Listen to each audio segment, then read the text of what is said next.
Have you ever felt like everyone around you was moving forward while you remained exactly in the same place? As if years were passing, people were changing, dreams were evolving, but you stayed still, trapped in the same routine, the same thoughts, the same fears. Maybe you wake up every day with the feeling that something needs to change, but when it's time to act, you put it off. You tell yourself, I'll start tomorrow, and that tomorrow never comes. Now, imagine living like this for 6 years. 6 years looking at your own life and feeling like it's on pause, while the world presses the fast-forward button. This is the story of someone who lived exactly like that. And the strangest part? The change that saved his life was so small that no one took it seriously. Not even him at first. But it was precisely this change that redefined everything. His name was Daniel. He was 29 when he realized his life hadn't changed at all since he was 23. Same small town, same low-paying job, same cramped room, same old clothes, same cracked phone, same tiredness in his eyes. He wasn't lazy. Quite the opposite. He worked 6 days a week at a construction supply warehouse, carrying bags of cement, heavy boxes, pushing carts, climbing stairs. He'd come home with his body aching and his mind empty. He had no energy to study, plan, or think of something better.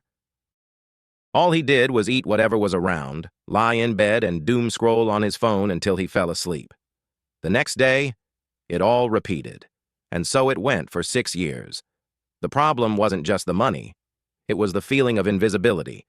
People didn't ask about his dreams anymore. No one said, "You're going places." Conversations about the future simply didn't exist when he was around. It was as if the world had already decided he would stay there forever. And the worst part? At some point, he started believing it. Every time he tried to imagine something different, a voice would appear in his mind. This isn't for you. When he saw someone growing, studying, traveling, starting a business, he didn't feel envy. He felt something worse. A kind of silent sadness mixed with resignation, as if saying, "That's for them, not for me." He didn't think he was incapable. He just thought he was too far behind. On a Sunday night, after another exhausting week, Daniel was lying in bed staring at the ceiling when his phone buzzed. It was a message from an old schoolmate. "Hey man, remember me? I'm in town, started a company and wanted to see you." Daniel stared at that message for a long time. He remembered that kid. He wasn't smarter. He wasn't more talented. He wasn't harder working. But somehow, he had gotten out. And Daniel hadn't. They met the next day at a simple coffee shop. The friend talked about mistakes, failures, debts, the hard years. It wasn't a glamorous story. But there was one thing Daniel couldn't ignore. Movement. The friend had moved. Even making mistakes, even falling, even losing money, he had moved from his starting point, and Daniel had stood still. In the middle of the conversation, the friend asked, "And you? What have you been doing with your life?" Daniel answered automatically, "Working." That was all that came out. Working, not building. Not learning, not trying, just surviving. That night, Daniel went home with a weight on his chest. He sat on the edge of his bed and stayed there, motionless, for almost an hour. Not crying, not thinking about anything specific, just feeling. That was when he had one of the most painful realizations of his life. It wasn't that he didn't have dreams. It was that he had given up on them without realizing it. He started remembering who he was at 18. He wanted to study. He wanted to travel. He wanted to learn new things. He wanted to do something that mattered. Where had all that gone? When had he traded all of that for complacency? The next day, he woke up as usual at 6 a.m. He grabbed his phone and, without thinking, opened social media. He saw people complaining, people showing off, people faking happiness. Nothing new. But this time, something bothered him more than usual. He felt small. Not compared to others, but compared to who he could have been. On the way to work inside the crowded bus, he found himself looking at people. Some looked tired, others anxious, some empty, and he asked himself, how many of these people also feel like they're trapped? That question wouldn't leave his head. During his lunch break, sitting in a corner of the warehouse, he grabbed a piece of cardboard and wrote, "I don't want to live like this anymore." It wasn't a plan. It wasn't a goal. It was just a sentence. But that sentence carried more truth than everything he had thought in the last few years. That day, when he got home, he did something that seemed ridiculously small. He decided that for 15 minutes a day, he would do something that brought him closer to a better life. Not 2 hours, not 4, 15 minutes. No exceptions, no excuses, no perfectionism. When he told a coworker, the guy laughed. 15 minutes? That doesn't change anything. When he told his cousin, he heard, "That's too little." When he told his own mother, she said, "You need something bigger, son." No one took it seriously, and deep down, neither did he. But that night, he sat on his bed, set a timer, and opened a video about a skill he had always been curious to learn: basic design. Not because he wanted to be a designer, but because he always found it interesting. 15 minutes later, the timer went off. He closed the video. He went to sleep. The next day, he did it again, and the next, and the next. Nothing changed in the first few days, nor in the first week, nor the second. But something started happening inside him. He stopped feeling completely useless. Even if the rest of his life was the same, those 15 minutes were his. He wasn't just reacting to life anymore. He was creating something, however small. After 30 days, he had learned more than he imagined possible in such little time. He wasn't an expert. But he wasn't a complete beginner anymore. And that messed with his identity. For the first time in years, he didn't see himself just as the warehouse guy. He saw himself as someone under construction. But the real change didn't happen on the outside. It happened inside. He started asking himself, if I can keep this up for 30 days, what else can I do? And that's when everything started spiraling out of control, in the best possible way. At first, no one noticed anything. Daniel kept going to the same job, wearing the same clothes, taking the same crowded bus, eating the same cold lunch. To the world, he was exactly the same.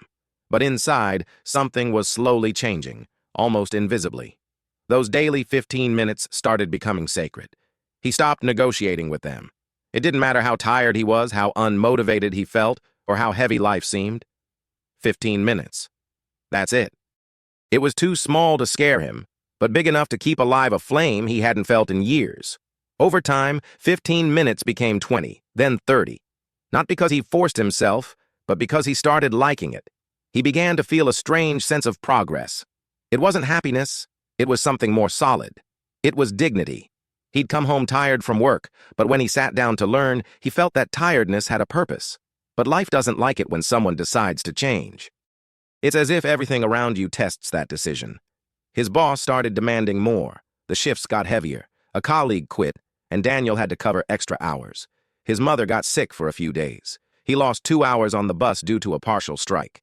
And with every obstacle, that old voice appeared. See? This isn't for you. Go back to autopilot. It's easier. There was one night he got home at 11 p.m. completely exhausted. He threw his backpack on the floor, sat on the bed, and stared at the timer on his phone. He thought about doing nothing that day. Just today. That's what he always said before giving up on everything. Just today. But he knew that just today was the beginning of another 6 years of the same old thing.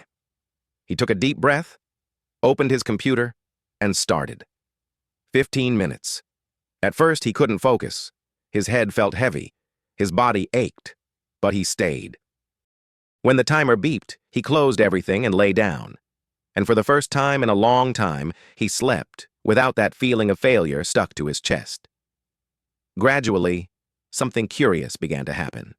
He started respecting himself more, not because he had money, not because he had success, but because he was keeping a promise to himself.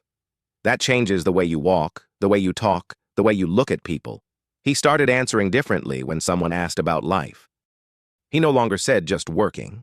Now he said, working and studying some things. It was small, but it was true. After 3 months, he knew how to do things he never imagined. He wasn't a genius, but he was competent, and competence changes everything. He started creating small projects for himself, not to post, not to show off, just to prove he could. And every small project completed was like a brick being placed in the construction of a new identity. However, when you change on the inside, the world around you starts to react. Some friends started making jokes. You a scholar now? Others said, it's just a phase. Some tried to pull him back to the old routine. to the same places, the same empty conversations. And that hurt, because on some level he still wanted to belong. There was a night he almost dropped everything. He was tired of being different, tired of not seeing visible results, tired of having no one applauding. He asked himself, what if this leads to nothing? What if I'm just kidding myself? He stared at the ceiling for hours, but the next day he did his 15 minutes. Not because he was motivated, but because he had already learned something essential. Discipline is more reliable than motivation. 6 months passed. On the outside, he was still the same guy. On the inside, he was a different person. He started applying what he was learning at work, small improvements, small suggestions, small solutions. At first, no one paid much attention, but over time, they started noticing. A supervisor asked, "Where did you learn this?" He answered, a bit awkwardly, "At home." One day, something happened that he never forgot. The warehouse manager called him in for a chat. Daniel felt that pit in his stomach every worker feels. He thought he had done something wrong. But the manager said, "You've been thinking differently. You've been solving problems. Have you ever thought of something bigger for yourself?" Daniel didn't know how to answer. No one had ever asked him that. That night he cried, not out of sadness, out of shock, because he realized that for the first time, someone was seeing something in him that he himself had stopped seeing years ago. But the real turning point wasn't that. The real turning point came when he decided to double down on what he was doing. Instead of just learning, he started actually applying it. He created something small, very small, but it was his.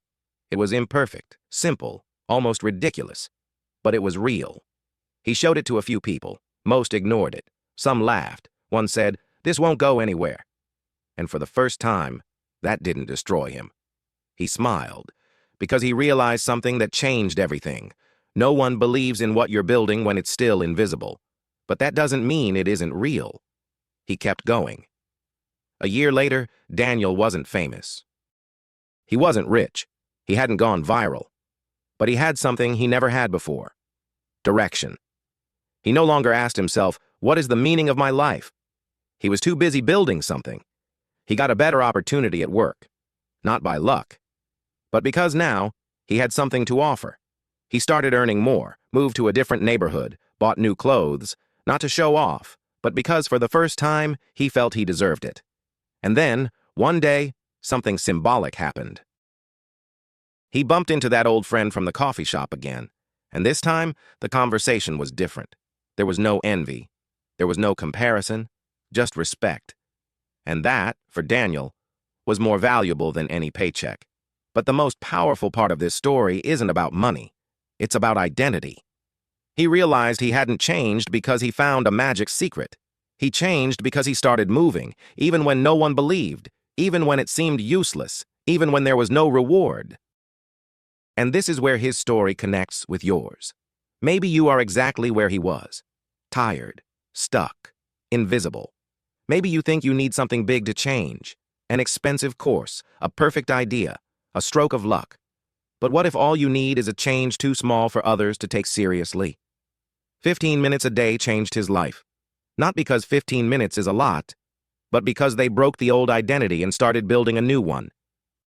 Now, let me ask you something that might hurt.